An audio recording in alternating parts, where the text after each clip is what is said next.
So I'm Jessica Stockholder, and thanks for all being interested and coming here.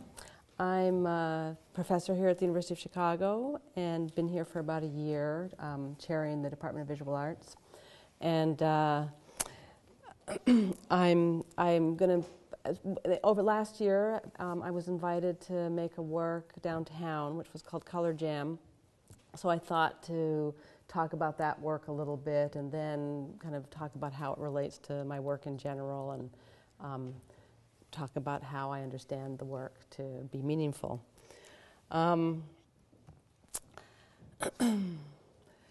So I was invited, well, maybe I should say, I don't know who I'm speaking to. You're all just wandering in, so maybe I should say another word or two about who I am. I grew up in Vancouver in Canada and then did my graduate work at Yale University and lived in New York for 12 years, took a job teaching at Yale for 12 years and lived in New Haven, and I've just moved here. And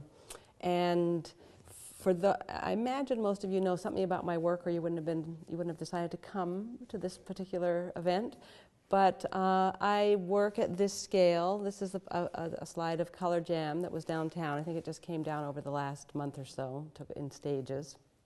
So I work in the studio also on smaller things, and I often travel to make works like this one. Never actually in the fabric of the city grid like this one is.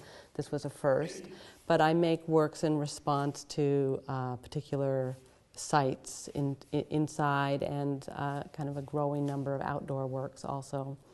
And the work developed this way from painting. I'm not terribly concerned with whether I'm called a painter or a sculptor,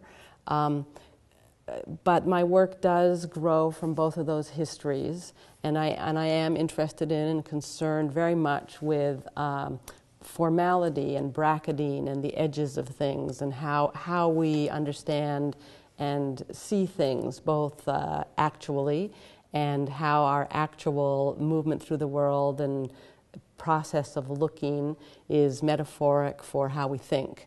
And I do believe that thought grows from from physical, actual, lived experience, and it's very connected to metaphor. And metaphor that comes often and probably first from physical experience, being a body. And then my work is also very much concerned with painting. And I started, as a teenager making paintings and being interested in color for whatever reasons. I really love color and very taken with Cézanne and Matisse and Picasso, that piece of history. And then I'm also maybe less obviously enamored with minimalism. And though my work isn't minimal, I think that particular piece of history proposed valuing the immediacy of experience and the relationship between the body and the thing in the room. It really called attention to the physicality of your person standing there in front of something. And it's very hard, for people who aren't enamored with minimalism, it's hard to explain what's so great about it, because in a way it's sort of dumb and mute. But it is, I think it did sort of change the landscape and value some very simple qualities that bracket how we think and understand the world. So this piece grows from all of those parts of my work and thoughts that kind of travel through my work generally. I was invited by the Chicago Loop Alliance, which is a civic organization here in Chicago that gathers money from people who own buildings and rent buildings and run businesses in the Loop. And their interest is in bringing vitality to the Loop and helping to make the Loop economically vibrant and socially vibrant. They're not primarily interested in art, though they have realized that they could use art and that it would be useful to their agenda. So from an artist's point of view, that's a very different kind of conversation to be having and organization to intersect than working with a museum where the people are all kind of fetishizing art and think it's wonderful and talking about the details of it. So it was, but there's also something really lovely about the Chicago Loop Alliance in that there's a real fresh can-do attitude. You know, they didn't suffer over details. They thought this was a great idea, and they just kind of rolled up their sleeves and did everything they could to make it happen with great enthusiasm. They invited me to propose something for State Street. And my work followed on two similar invitations over the last couple of years. Tony Tassett did a big eyeball, which some of you may have seen. And Kay Rosen's work was a more graphic work, Go Do Good. So the invitation was a very open one. They wanted it to be on State Street, and where was kind of up to me. And you know, there wasn't an exact budget. There was a budget, but they were willing to try to raise funds to go past their budget. And it was a very collaborative process where I had an idea and they invited me to have an idea, and then we could kind of work on this idea together and see how feasible it was. And so as it happens, the first idea I had was to fill an intersection with color. It's a very easy thought to have, but not so easy to do. And I wasn't at all sure it would be possible, because it isn't possible to put paint on public surfaces, stone, and you know, places where people don't want it to stay. But I came with this idea.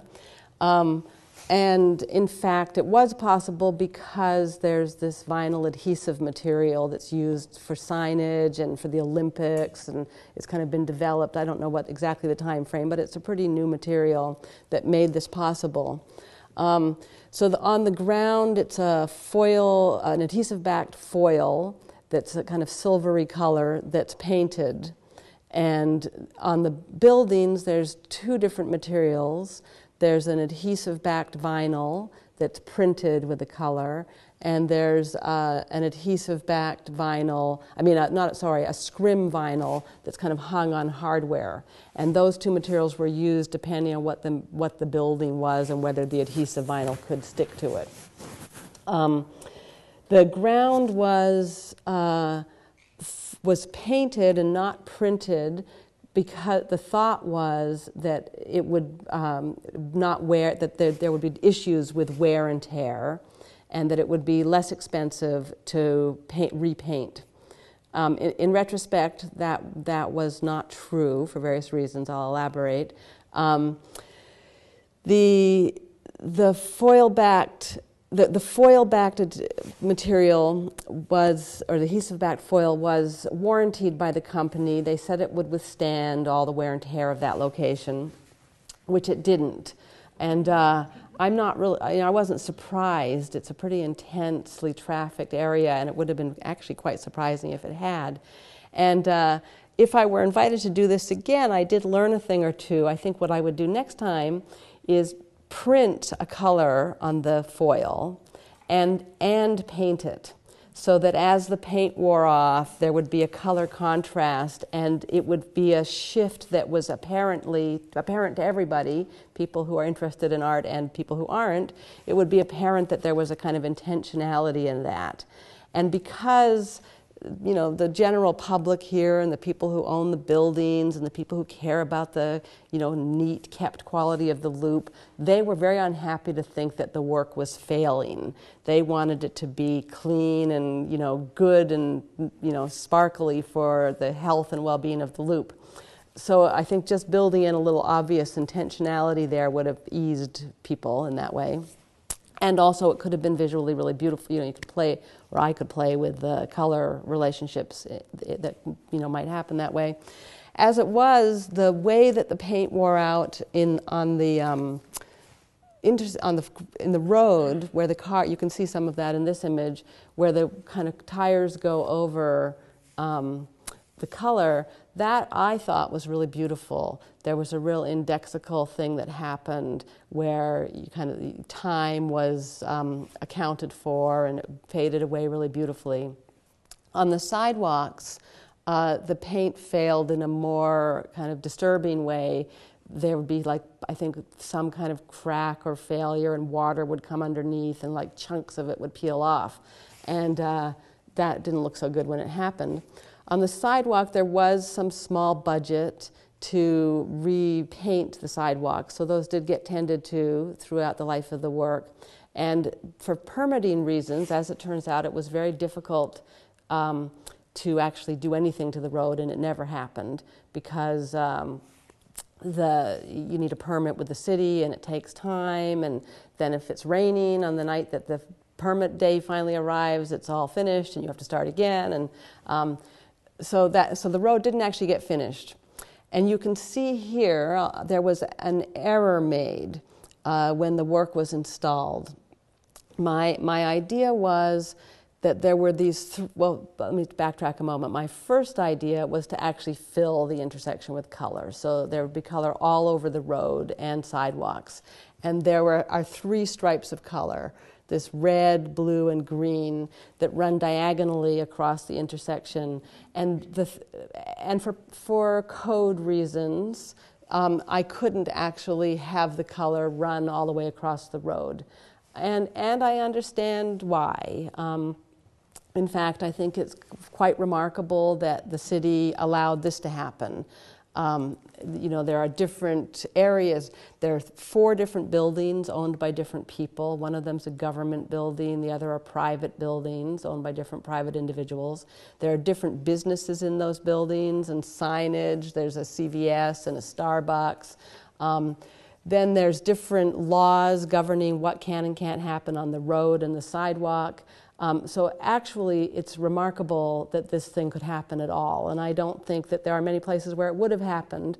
And I think that the kind of institution that the Chicago Loop Alliance is, with really strong, personal, ongoing, active connections to all of these different people and building owners and to the city and to city politics, enabled this to happen.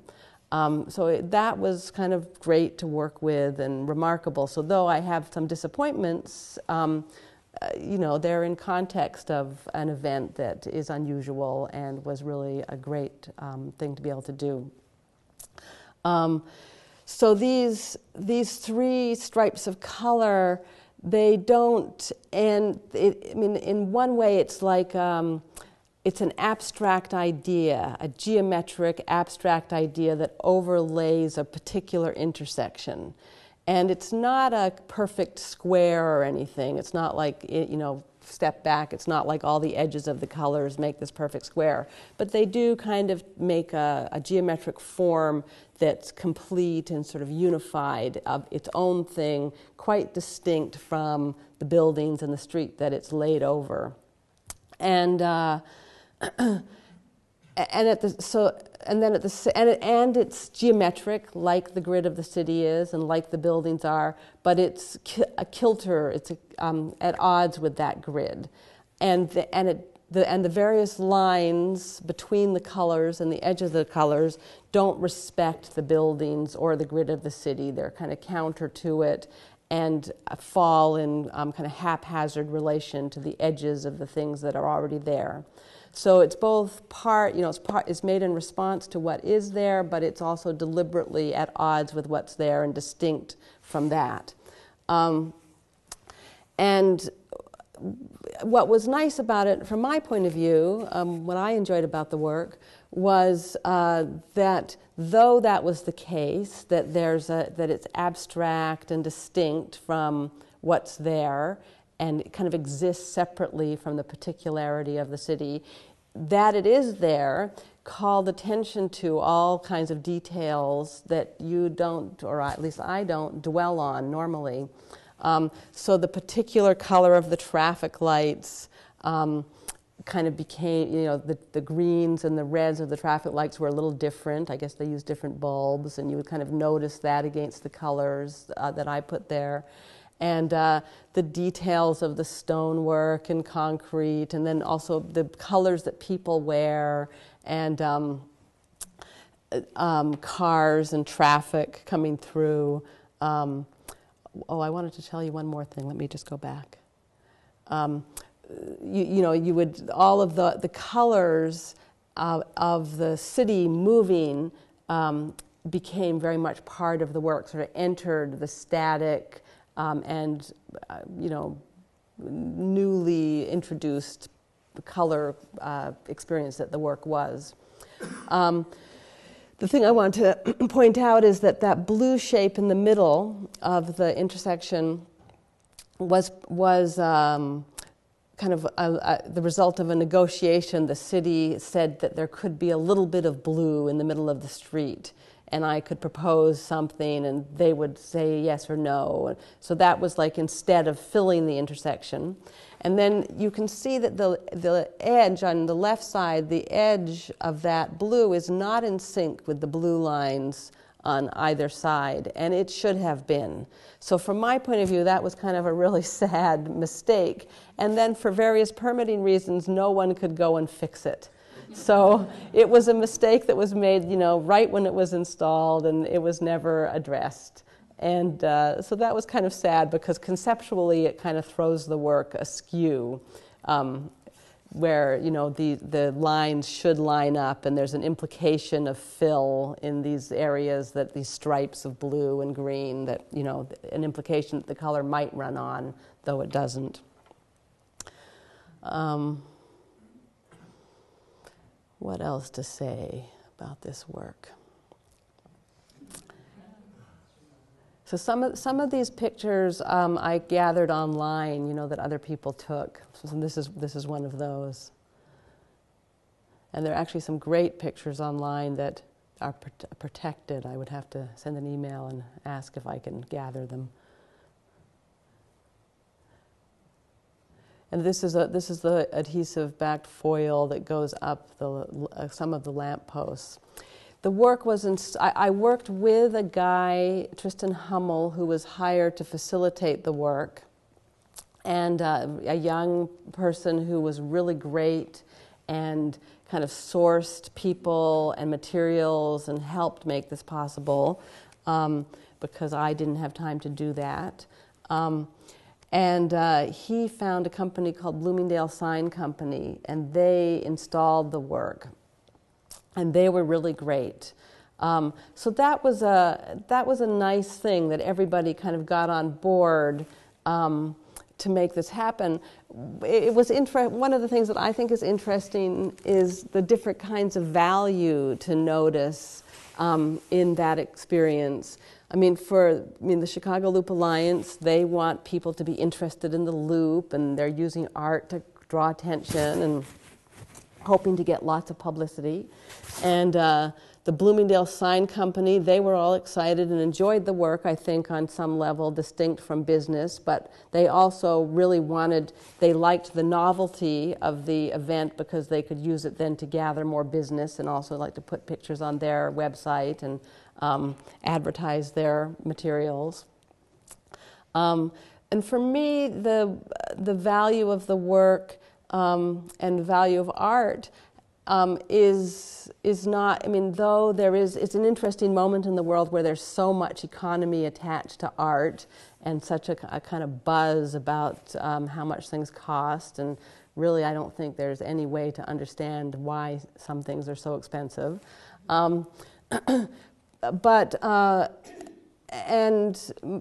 Artists need to get paid and earn a living just like everybody else. So there's a necessary economy to time spent and product delivered. But there's also a value, for me, the primary value has to do with experience and proposing a kind of experience about the world. And with this work, for myself, what I found most pleasurable and kind of exciting about the work was that being on the street, the work proposes a kind of timelessness. painting and picture making, two things that I'm very much engaged in, proposes a framed, static experience that's distinct from the flow of time. I think museums and gallery spaces, the neutral white cube, they exaggerate that and propose that as valuable somehow. Of course, none of us are timeless. We all exist in time, and it never stops, though I sometimes wish that I could stop it. And the city is full of that experience of time rushing around, and automobiles and trucks and people, and there's this kind of rush of things happening. And standing on it, I stood there and spent a few hours there on a couple of occasions, and the sun is moving around and the light's shifting the whole time you're there. So there's these static colors proposed as a kind of coherent whole, but the sun's moving and the quality of blue and green and red are shifting as the sun moves. And that I thought was really beautiful. And very observable. I mean, that somehow the shifting of the sun became really quick seeming. It was really obvious. So that's what I really loved about the work. And then I think also there's a way, I think, just for this work particularly, but also just generally in my work and perhaps many artists' work, what the work does is to point at things that are maybe obvious and mundane but not noticed. And in fact, living through in life, you can't notice very much of what there is to notice. You can't function and get from A to B and accomplish things and be goal-directed in life and notice everything around you. It's just too much. I mean, there's like how many holes are in this microphone, and there's a scratch there, and the various colors in the floor. I mean, one can't look at these things. You have to, I'm giving a lecture now. I can't get lost in the various colors on the floor. So I think that art kind of calls attention to the limits, those limits, and opens up the possibility of acknowledging that things could be understood and seen otherwise. Not just that we observe things, but also how we observe, and how we see things is, informs what we see, and then what we think. So I think art offers up the possibility to, first of all, be playful with that and leave room for all of us. I do it for myself first, for me, to acknowledge how my thought's structured and leave room to open up my thinking process to go places it might not, that surprise me. So this view from above was, of course, privileged. If somebody really wanted to see the work from above, they could contact the Chicago Loop Alliance. But most people, and the views from above are the best way to show the work in this context and explain what it was and how it came to be. But most people saw it on the ground. And this woman sent this image to the Chicago Loop Alliance. She orchestrated it. Yeah, it's beautiful. So those are all the images I have of that work, and I thought I would just take a few minutes, show a few other works, and talk just a little bit about the intersection of, the Chicago piece to other work, and then, answer questions. So this work is called Peer Out to Sea. Maybe I'll also address the title, the Chicago piece Color Jam. That's a short, succinct title for a piece that's public. It's a piece that, I wasn't going to do something that was subtle, difficult to find, irritating. That it seemed inappropriate to have a title that was like long and cumbersome. In fact, they wouldn't allow that, the Chicago Loop Alliance. They wanted something that was, snappy. And so making a work in a public place like that, there are parameters. There are, limits within which one works, which is why I also really value working in the studio alone. I make things in the studio alone. I don't have to know what I'm doing. I don't have to explain it to anybody. It doesn't have to be likable. There's a whole different time frame. It can take 6 months to make the thing. And then I also make works in public. This is at the Reina Sofia in Madrid a few years ago. And, it's the Crystal Palace in the park near the Reina Sofia. And they kind of operate programming in this space.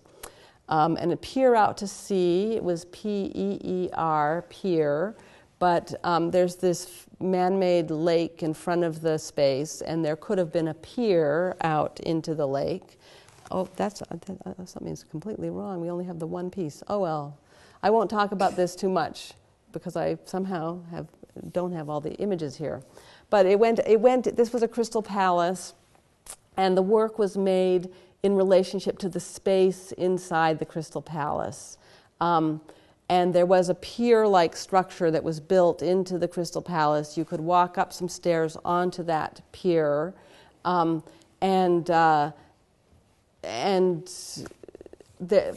I can, if I have time, I have some pictures on my computer I'll dig up for you.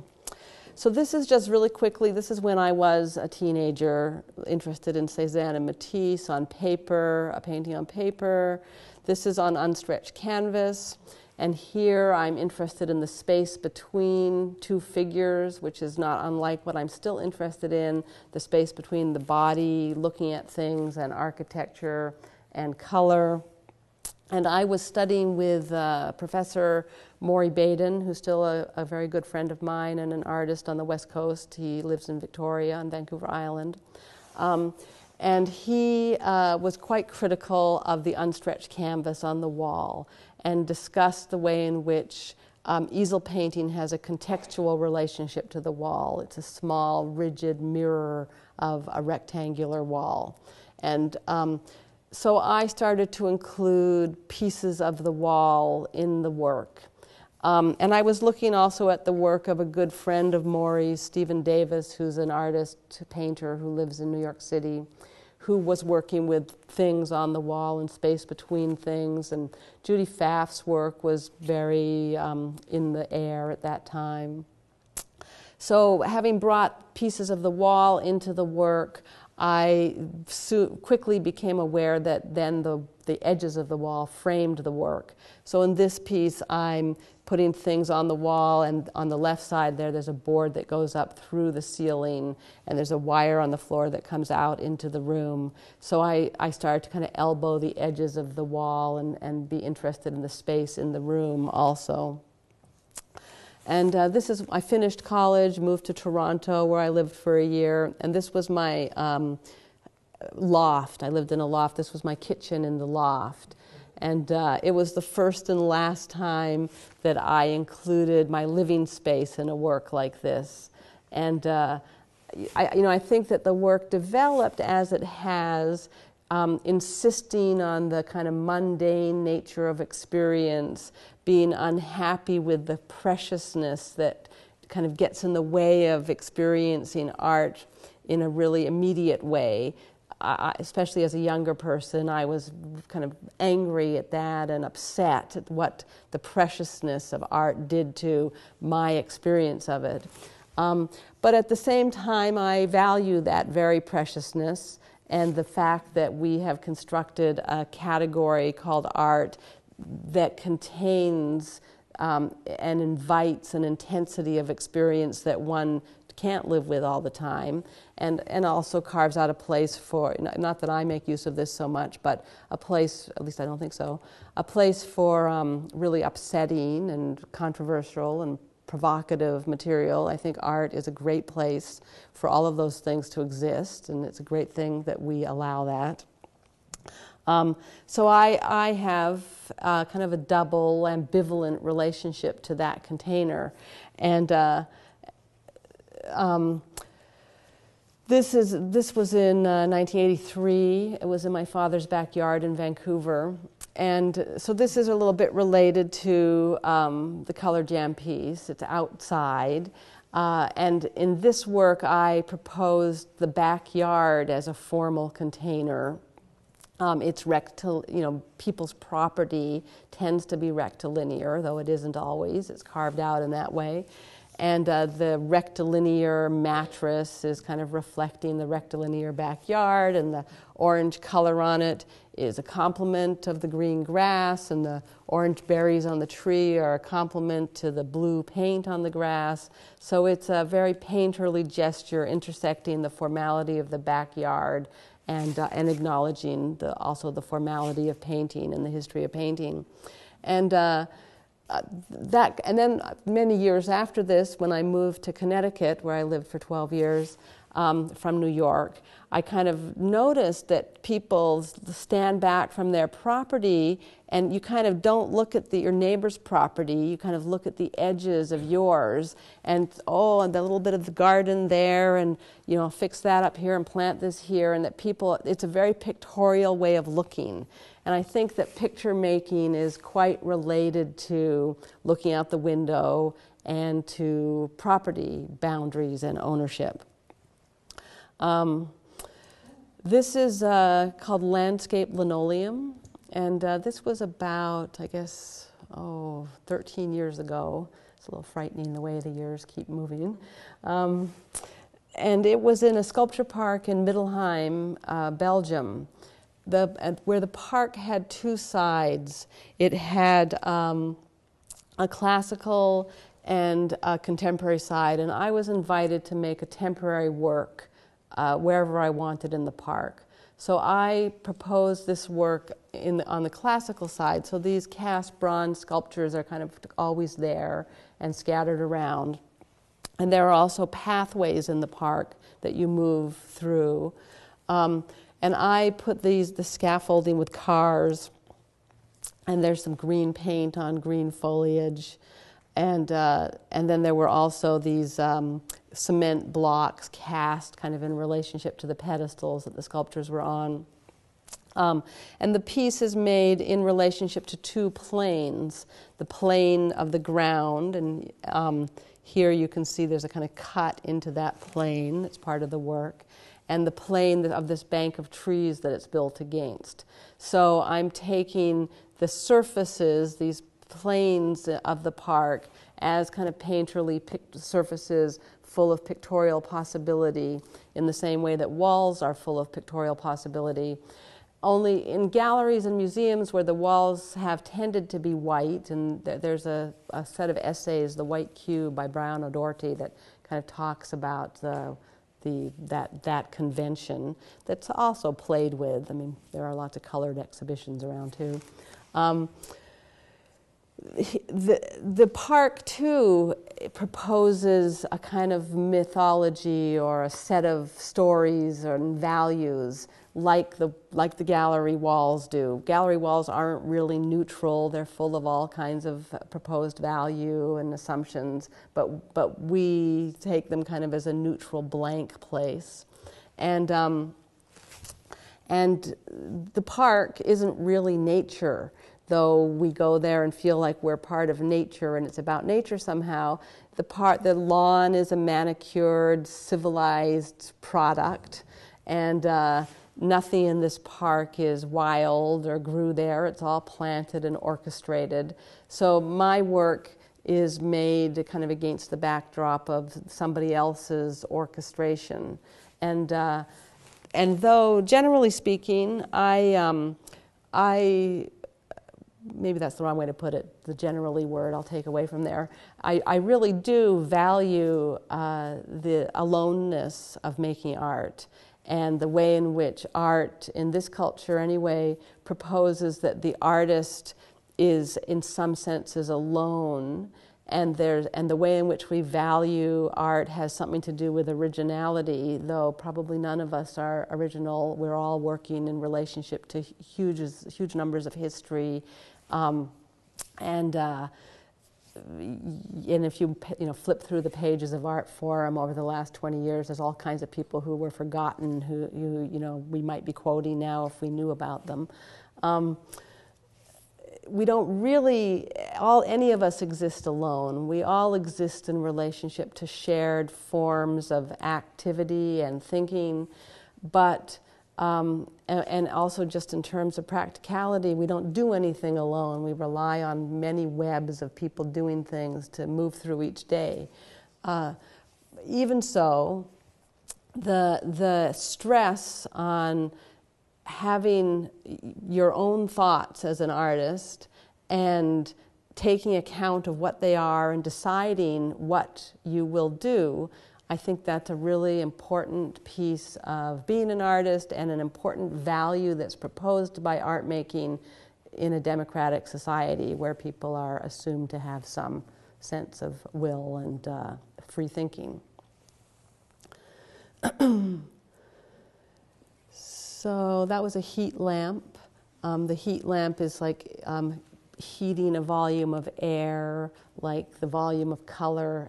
Color has visual temperature, so it's proposed next to it.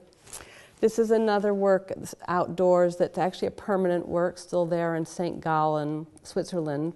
This piece was commissioned by a bank. So the whole process was 3 or 4 months long.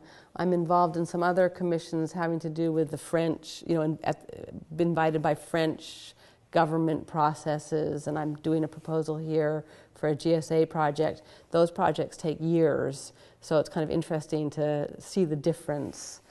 This was like 3 months from beginning to end. It's pieces of stone, colored concrete, smooth concrete and concrete with aggregate. This grid structure was kind of a piece of bad architecture that was sitting in front of the bank. And I think what part of why they wanted a piece of sculpture was to take account of that structure and make something happen with it that was more interesting.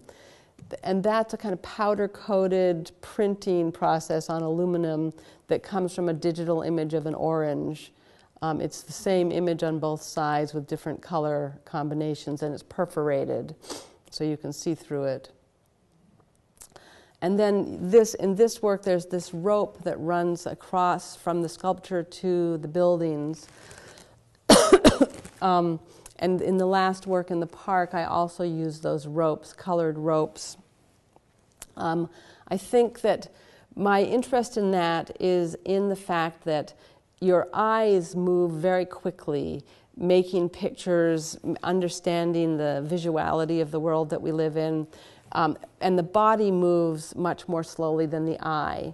So I enjoy with those ropes that they're physically, they take up space, they run very slowly, and that the molecules are just hovering there in space through long stretches of space, but your eye zips along them, and they kind of have something to do with perspective and orchestrating space in that way.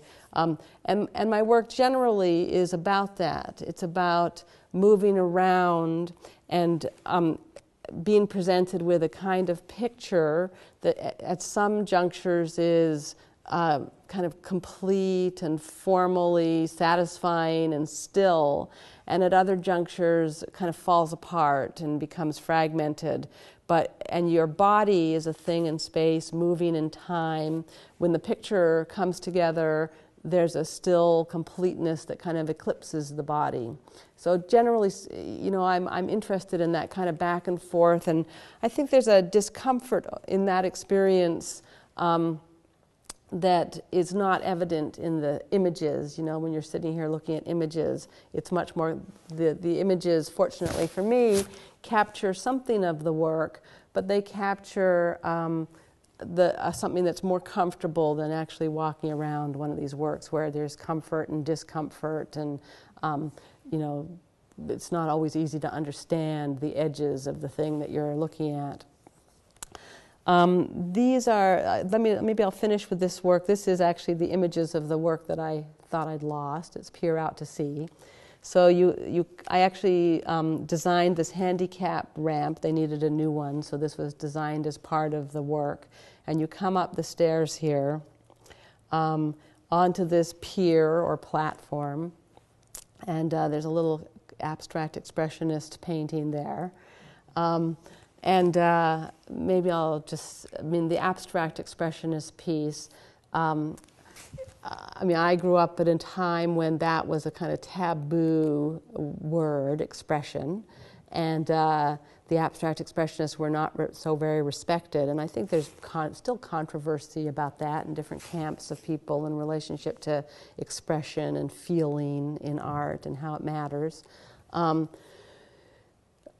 think being a human being, one has feelings, and emotional life and feeling intersect thinking, and I think art is a place that makes sense of that fact of being human and proposes that the two things are linked. And how we make sense of ourselves as pleasure-seeking entities is a very large part of being civilized and cultural orchestration and political orchestration. So I think that it's important. That I have feelings is not so important, and what my feelings are is not important to everybody else. But what we do with our feelings and that they intersect how we think is important to us socially and collectively. So in this piece, kind of along those lines, there's a kind of a romance or kind of maybe slightly kitsch quality. The Crystal Palace was built for the World's Fair in the late 1800s in Madrid. And so it's kind of like a big tchotchke. It doesn't really serve a practical function. It's a big, beautiful crystal palace on the edge of a fake lake. So the whole situation is kind of full of this artifice and romance. And so the platform, part of it is, well, you can see in the back there, that's a star. It's a pond, a kind of galvanized steel pond with about 6 inches of water and with algae growing on it. So the green is algae. There's a burnt round piece on the right side there. That piece of the platform is a burnt wood. And the circle of that burnt wood is continued on the ground, intersecting the star, and it's orange pigment that's just laid on the ground. And you can't walk on that part down there. So this was kind of the star and the moon maybe, or the sun, is kind of reflecting the heavens above the Crystal Palace there, which, is all about the sky and big space. So that's close-up of the algae. And then there's next to that this big tower of plastic parts, and it moves from colored parts at the bottom to white parts to transparent and translucent parts at the top.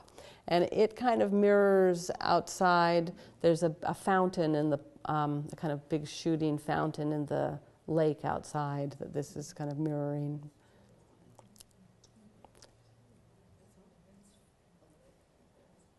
There, and I think you can see the fountain out there a little bit. So I think I'll stop here and answer any questions people have.